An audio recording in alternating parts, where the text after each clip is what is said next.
a very sobering and very inspiring visit to Marjory Stoneman Douglas High School.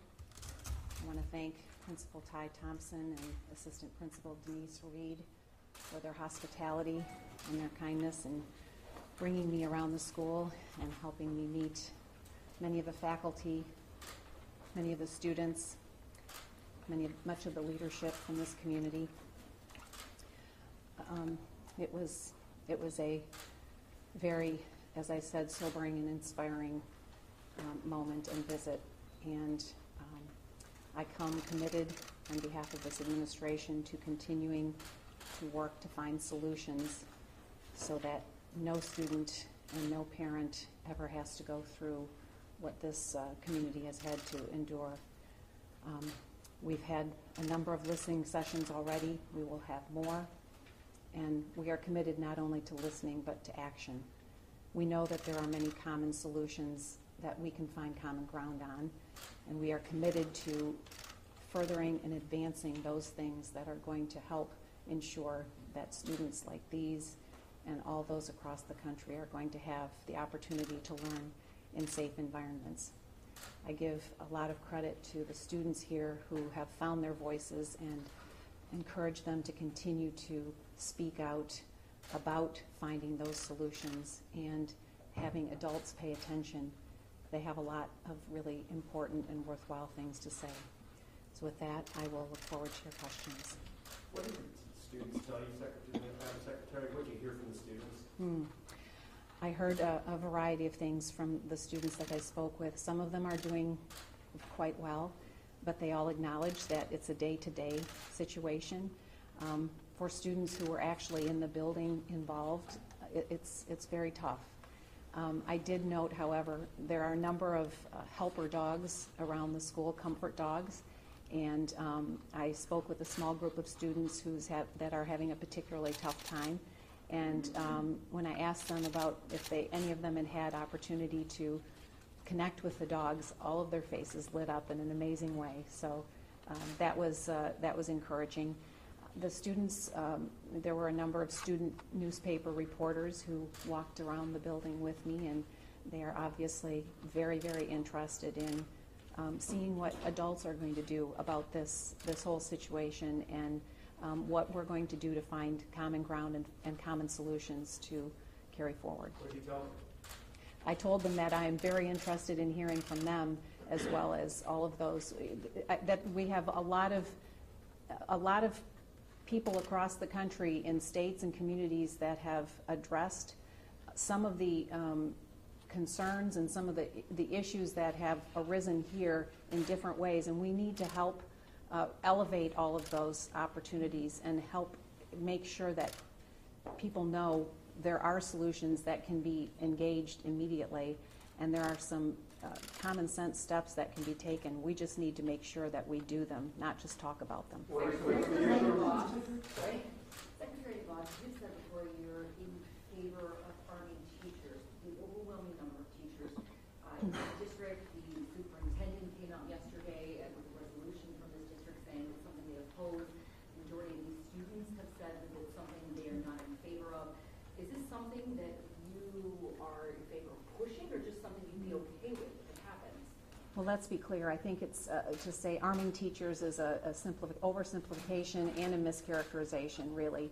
I think the concept is for those schools and those communities that opt to do this, as they have in Texas and as they have in Polk County and other places around the country, to have people who are expert in being able to defend and having lots and lots of training in order to do so.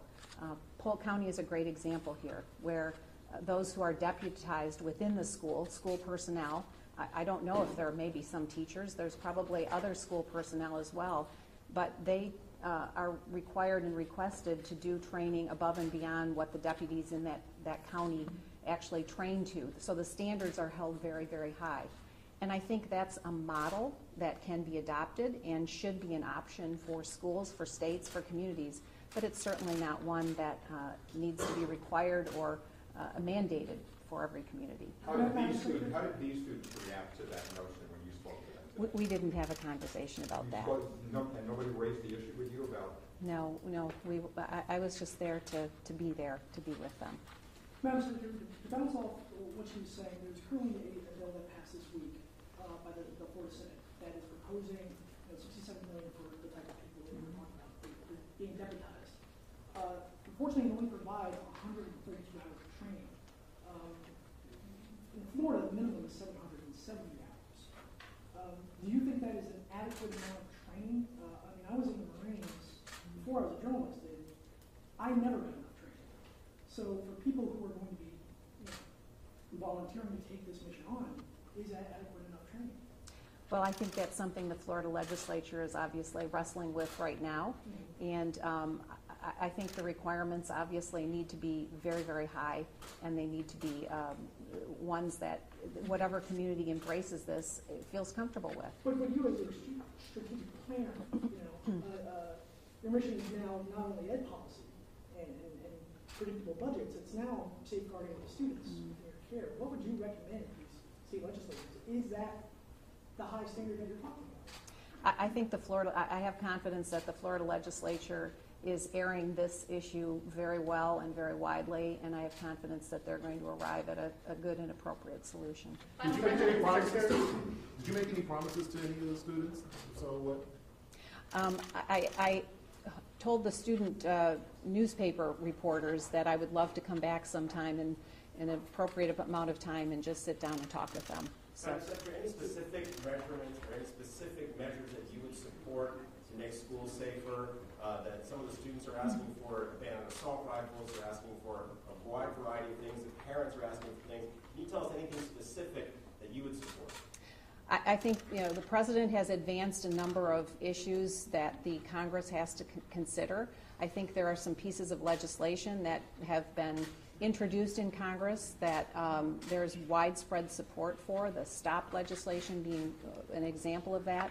And I think that there's an opportunity to take some practical steps that many, many people agree on, and to continue pushing forward on things that have broad support, both at the federal level.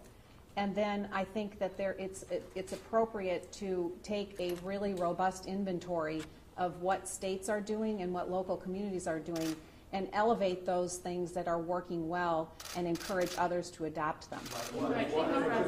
Thank you, Brent. Any specific things? We'll have more on that in the future. Secretary. It says bulk schools and it says no to arming teachers. Are they arming